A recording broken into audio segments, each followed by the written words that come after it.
Hallelujah, praise the Lord. आप सबका फिर से स्वागत है हमारे आज की वास्तविकता संग्रह के संदेश को सुनने में। और आज का संदेश बहुत ही उत्साहित करने वाला है कि हम क्या है, परमेश्वर की सत्यनिष्ठा है और इसका कारण है यीशु मसीह। यीशु मसीह की आज्ञाकारिता के कारण हम क्या गए हैं, हम सत्यनिष्ठ ठहराए गए हैं। तो आइए इसके विषय में और पढ़ते हैं हमारे आज के वास्तविकता संग्रह के संदेश में, जो लिखा गया है पास्टर क्रिस ने। आज के वास्तविक संग्रह का संदेश का शीर्षक है उसके आज्ञाकारिता के फल। आरंभिक वचन लिखा गया है रोमियो 5:18। इसलिए जैसे एक अपराध सब मनुष्य के लिए दंड की आज्ञा का कारण हुआ, वैसे ही एक सत्यनिष्ठ का काम भी सब मनुष्य के लिए जीवन और सत्यनिष्ठ ठहराए जाने का कारण हुआ। हालेलुया। पुराने नियम में परमेश्वर की आशीषें इज़राइल की संतानों के लिए नियम की आज्ञा मानने पर आधारित थी। उदाहरण के लिए परमेश्वर ने इच्छा की थी कि वे उसके सामने राजा और याजकों के रूप में चले, किंतु उनकी आज्ञाकारिता उन आशीषों के लिए एक पूर्व जरूरत थी ताकि वे उनके जीवनों में दिखाई दे।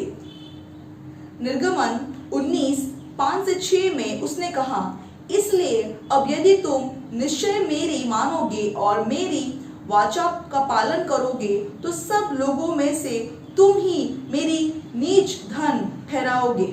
समस्त पृथ्वी तो मेरी है और तुम मेरी दृष्टि में याजकों का राज्य और पवित्र जाति ठहराओगे। हालेलुया। किंतु उन्होंने उसके नियम को तोड़ा और उसकी आशीषों और वाचा की परिपूर्णता का आनंद नहीं उठा सके। किंतु नए नियम में आज हमारे साथ ऐसा नहीं है। कुलोसियों 1:12 कहता है, और पिता का धन्यवाद करते रहो जिसने हमें इस योग्य बनाया कि ज्योति में पवित्र लोगों के साथ उत्तराधिकार में सहभागी हो। हालेलुया, परमेश्वर की महिमा हो।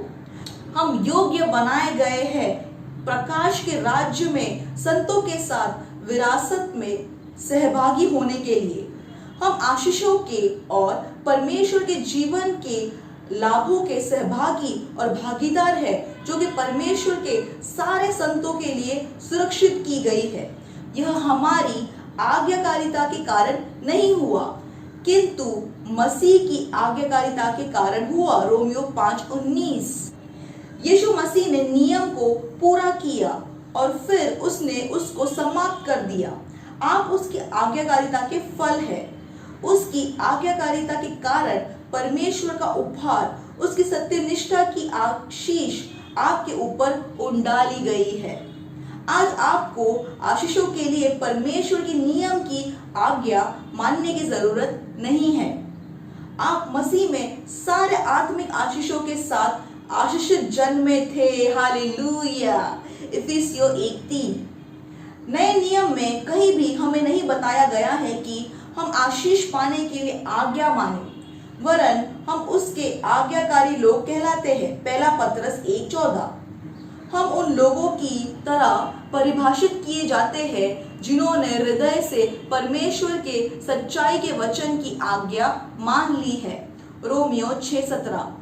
वाह, आज का संदेश कितना उत्साहित करने वाला था, कितना सुंदर अद्भुत था। धन्यवाद करते परमेश्वर का, धन्यवाद यीशु मसीह का कि उनकी आज्ञाकारिता के कारण अब हम क्या है, हम सत्यनिष्ठ ठहराए गए हैं। Hallelujah, praise the Lord. आइए मेरे पीछे इस प्रार्थना को करिए, हाथों को स्वर उठा सकते हैं और मेरे पीछे से दोहरा सकते हैं।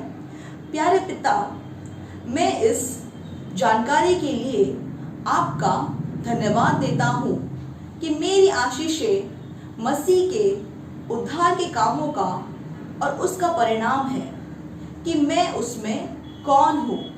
मैं परमेश्वर का वारिस और मसीह के साथ संगी वारिस हूँ। मसीह में आपकी सारी वाचाएं मेरे जीवन में पूरी हो चुकी है और मैं संपूर्ण संतुष्टि और परिपूर्ण में जीता हूँ। यीशु के नाम में आमेन। हालेलुया। अतिरिक्त अध्ययन के लिए आप वचनों को पढ़ सकते हैं। पहला कोरिन्थियों 3:21 और दूसरा पत्रस 1:3-4। और आप 1 वर्षीय बाइबल अध्ययन योजना पढ़ सकते हैं। और उसका वचन है याकूब 3:14 और 4:1 से 12 और इजाइकल 22 से 23। और 2 वर्षीय बाइबल अध्ययन योजना पढ़ रहे हैं तो आप पढ़ सकते हैं 1 यूहन्ना 5:1 से 21 और डैनियल 5:6। और ऐसे ही आप हर दिन वास्तविकता संग्रह के संदेशों को पढ़ सकते हैं अपनी भाषा में हमारे वेबसाइट www.rhapsodyofrealityasia.org से आज ही इसे डाउनलोड करिए। और आप ऐसे उत्साहित करने वाले संदेशों को आप सुन सकते हैं हमारे बुधवार के ऑनलाइन सर्विस, हमारे रविवार के ऑनलाइन सर्विस। आप देख सकते हैं हमारे YouTube channel Christ embassy India पे, तो जरूर सब्सक्राइब कीजिए और हमें फेसबुक और इंस्टाग्राम में भी जरूर फॉलो कीजिएगा क्राइस्ट एम्बेसी इंडिया पे। आप सबका धन्यवाद सुनने के लिए। परमेश्वर आपको आशीष दे और यीशु मसीह आपसे प्रेम करता है।